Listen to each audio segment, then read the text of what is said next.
देवाच्या कृपेनं त्याला थोडं थोडं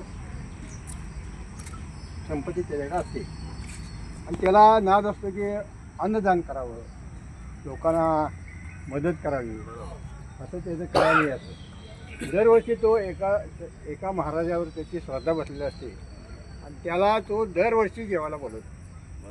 एका वर्षी तो घराकडे जेवायला बोलवतो आणि घरात असेल ते चांगलं चांगलं त्याला घालतो. गुळमाट हां गुळमाट. तो महाराज सुद्धा म्हणजे ब्रह्मचारी असतो आणि तो म्हणजे अगदी सात्विक असतो.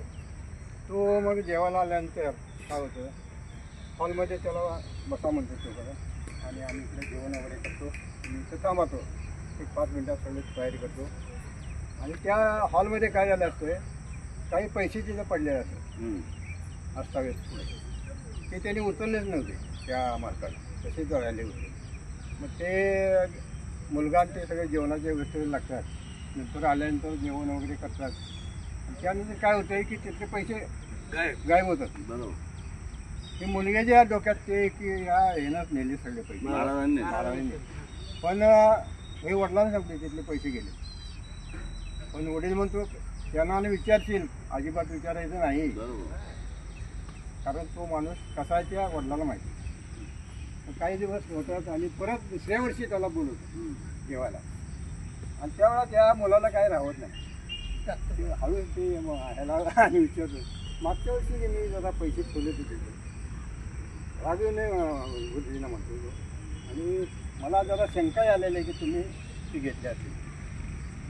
तो म्हणतो की काय, मग तोपर्यंत वडील होती. वडील म्हणते तुला विचारू नको म्हणून सांगितलं होतं, आम्ही तू विचारलं. पण ते त्या महाराजांच्या डोळ्यातनं पाणी अश्रू व्हायला.